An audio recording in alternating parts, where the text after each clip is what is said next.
2025 हे जे वर्ष आहे, या वर्षाला युनोनं संपूर्ण जगामध्ये सहकार वर्ष म्हणून घोषित केले. म्हणजे हे 2025 हे वर्ष आहे, हे सहकार वर्ष म्हणून आपण साजरे करत आहोत. परंतु सहकारामध्ये एकंदरीत जी खाबू प्रवृत्ती आहे किंवा इतर काही गोष्टी ज्या अनिष्ट काही प्रथा आहेत, काही गोष्टी आहेत, काही संस्था किंवा कारखाने बुडवलेले आहेत, त्यांच्यामध्ये काही खाबूगिरी केलेली आहेत आणि काही कारखाने विकत घेतलेत लोकांनी. तसंच काही सहकारी बँका, काही सहकारी पतसंस्था यांच्यामधले संचालकावर काही गुन्हे दाखल झालेले आहेत. काही संस्था या पूर्णपणे मोडकळीस निघालेल्या आहेत. तर आता ज्या संस्था म्हणजे अवसानायत निघालेल्या आहेत, मोडीस निघालेल्या आहेत किंवा त्या बंद पडलेल्या आहेत, यामध्ये ठेवीदारांचे, खातेदारांचे अनेक पैसे, अनेक रुपये गुंतलेले आहेत आणि ते किती गुंतलेले आहेत हे आतापर्यंत तरी माहीत जरी नसलं तरी हे संख्या लाखो कोटी रुपये ह्यामध्ये या आमच्या ठेवीदारांचे आणि खातेदारांचे गुंतलेले आहेत.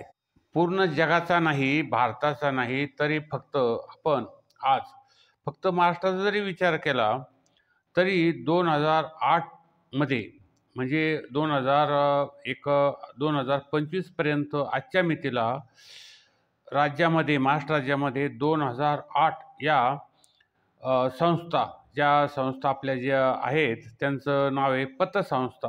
ह्या पतसंस्था बंद झालेल्या आहेत. किती? 2008.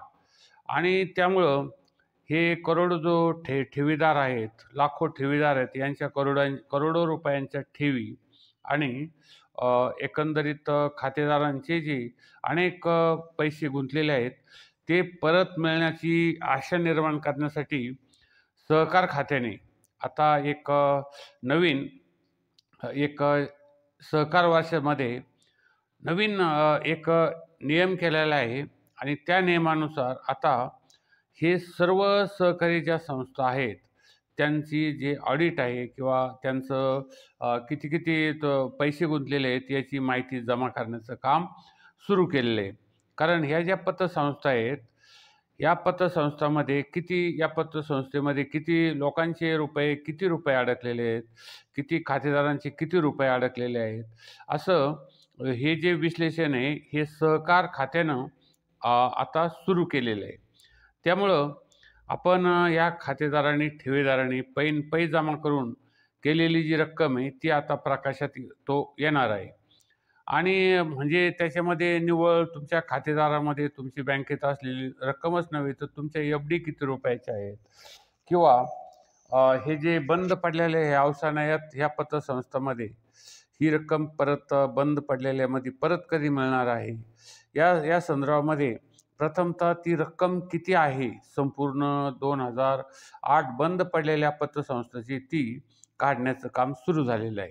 आता एक उदाहरण जर घ्यायचं गेलं तर छत्रपती संभाजीनगर जिल्ह्यातील आदर्श सहकारी पतसंस्थेत 24,000 ठेवीदार होते आणि त्याचे काही खातेदारही होते ते. तर त्यांची एकूण 202 कोटीची रक्कम अडकलेली. थोडी नाही, 202 कोटीची रक्कम. हे वानगेदार तुम्हाला एक पतसंस्थेचं उदाहरण दिलं, परंतु इतर ज्या 2008 ज्या पतसंस्था आहेत त्यांच्यामध्ये ठेवीदारांचे किती पैसे अडकलेले आहेत, किती कोटी रुपये अडकलेले आहेत, हे आता जमा करण्याचं काम सुरू केलेलं आहे. तर राज्यातील जे 6 प्रशासकीय विभाग आहेत, म्हणजे औरंगाबाद विभाग आहे, कोल्हापूर, पुणे, नाशिक किंवा आपला नागपूर, अकोला वगैरे जे संपूर्ण जे प्रशासकीय विभाग आहेत, त्या विभागामध्ये संपूर्ण हे जे काम आहे, प्रत्येक विभागामध्ये ज्या सहकारी संस्था आहेत त्यांचे बुडीत निघालेल्या पतसंस्थांचे आकडे डोळे दिपवणारे आहेत आणि त्याचीच माहिती आता लोकांसमोर येत आहेत. आता जळगाव जिल्हा यामध्ये सर्वात आघाडीवर आहे. जळगाव जिल्ह्यात 174 पतसंस्था बुडीत निघाल्यात. त्याच्यानंतर कोल्हापूरमध्ये 158 पतसंस्था बुडीत झालेल्या आहेत. त्यानंतर सोलापूर मध्ये 116 पतसंस्था मोडीत निघालेल्या आहेत. तर छत्रपती संभाजीनगरमध्ये 102 पतसंस्था ह्या बंद पडलेल्या आहेत, म्हणजे लोकांचे पैसे अडकून पडलेले आहेत. आणि मुंबई 1, 2, 3 या तिन्ही भागामध्ये एकही पतसंस्था अ, म्हणजे बंद नाही पडली, परंतु गडगडू लागलेली आहे आणि धक्के खात कशी तरी चालू आहे. तर या 2008 पतसंस्थामध्ये बुडीत तर किती रक्कम ठेवीदारांची अडकलेली आहे, त्याचं जे माहिती गोळा करण्याचं काम सहकार आयुक्त हे आता आयुक्तालयामार्फत करण्यात येत आहे. आणि मार्चनंतर याचा निश्चित आकडा आपल्यासमोर येणार आहे. म्हणजे कुठल्या याच्यामध्ये किती संस्थेमध्ये किती लोकांचे किती पैसे अडकलेले, किती कोटी लोकांचे पैसे मध्ये खातेदारांनी ठेवलेले आहेत, किती रुपयाच्या एफ-डी लोकांच्या आहेत, किती रुपये खातेदारांचे आहेत, असं संपूर्ण माहिती ही मार्चमध्ये आपल्याला मिळणार आहे. आता बुडीत पतसंस्था किती आहेत हे जर तुम्हाला सांगितलं तर आश्चर्य वाटेल. नाशिकमध्ये सर्वात जास्त 437 इतक्या पतसंस्था बुडीत आहेत. कोल्हापूरमध्ये 316 इतक्या पतसंस्था बुडीत निघालेल्या आहेत. पुण्यामध्ये 213 आहेत पतसंस्था बुडीत आहेत. लातूरमध्ये 211 पतसंस्था बुडीत आहेत. त्यानंतर मुंबईमध्ये 189 पतसंस्था बुडीत आहेत. अमरावतीमध्ये 176 पतसंस्था बुडीत आहेत.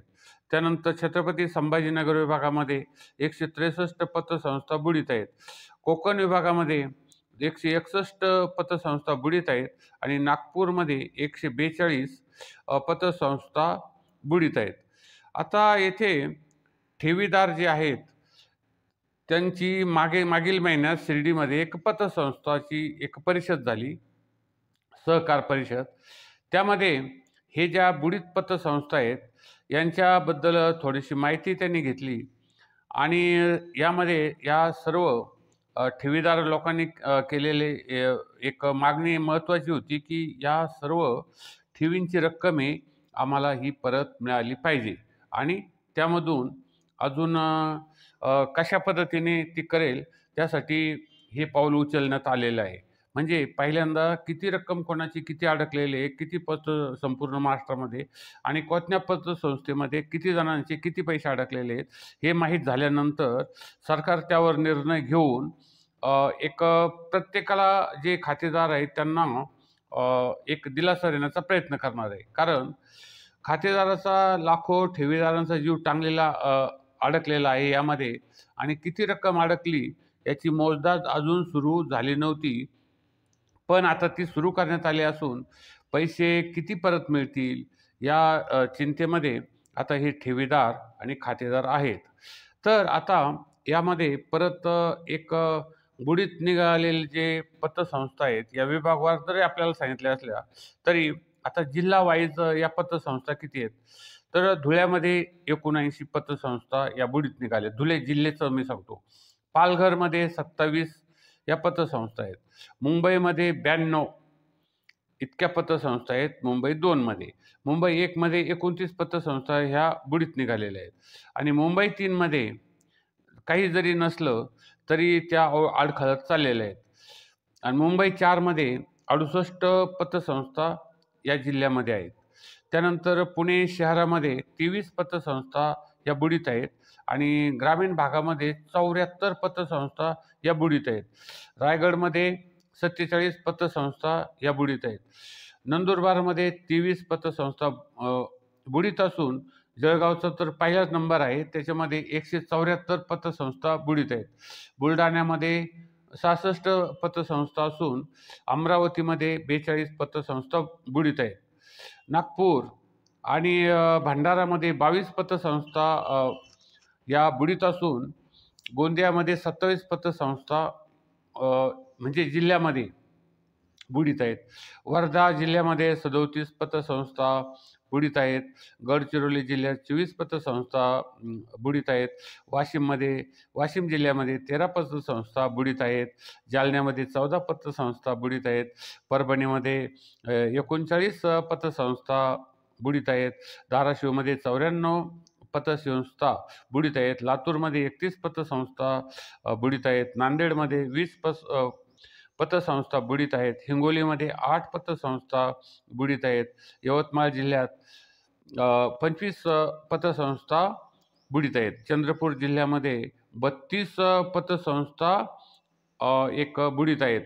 संभाजीनगरमध्ये 102 पतसंस्था बुडीत आहेत. अकोल्यामध्ये 30 बुडीत पतसंस्था बुडीत आहेत. नाशिकमध्ये 59 पतसंस्था बुडीत आहेत. ठाण्यामध्ये 27 पतसंस्था बुडीत आहेत. अहिल्यानगरमध्ये 102 पतसंस्था बुडीत आहेत. बीडमध्ये 66 पतसंस्था बुडीत आहेत. सोलापूरमध्ये 116 पतसंस्था बुडीत आहेत. सांगलीमध्ये 98 पतसंस्था बुडीत आहेत. सिंधुदुर्गमध्ये 17 पतसंस्था बुडीत आहेत. कोल्हापूरमध्ये 158 पतसंस्था बुडीत आहेत. साताऱ्यामध्ये 60 पतसंस्था बुडीत आहेत. रत्नागिरीमध्ये 43 पतसंस्था बुडीत आहेत. ठाण्यामध्ये 27 पतसंस्था बुडीत आहेत. सिंधुदुर्गमध्ये 17 पतसंस्था बुडीत आहेत. अशा पद्धतीने एकूण खूप कोट्यावधी रुपये लोकांचे कष्टाचे या पतसंस्थेमध्ये अडकलेले आहेत आणि ते किती अडकलेले याची आता सरकारने त्याची नोंद घेण्यास सुरुवात केली आहे. कोणाचे किती पैसे आहेत आणि ते परत देण्याच्या दृष्टिकोनातून देखील हे लोक प्रयत्न करणार आहेत. म्हणजे ठेवीदारांना दिलासा, तुमचे पैसे तुम्हाला परत मिळण्याच्या दृष्टीने हालचाली सुरू केलेल्या आहे. त्याचं कारण असं की साधारण काही ठेवींचा विमा असतो, काही ठेवींचा 1 लाखाचा विमा असतो, काहींचा 5 लाखाचा, काहींचा 2 लाखाचा असे विमे असतात. तर तुमच्या पतसंस्थेमध्ये ज्या ठेवी ठेवलेल्या आहेत त्या तुम्हाला त्याच्यामधून मिळू शकतील. तर आता ATM न्यू वर्ल्डतर्फे आम्ही हा व्हिडिओ जास्तीत जास्त लोकांपर्यंत शेअर करत आहोत. आपण या चॅनलला जास्तीत जास्त शेअर करा, सबस्क्राईब करा, लाईक करा आणि आपले कॉमेंटही जास्तीत जास्त प्रमाणामध्ये करा. आपल्या यूट्यूब चॅनलचं जास्तीत जास्त सबस्क्राईबही करा.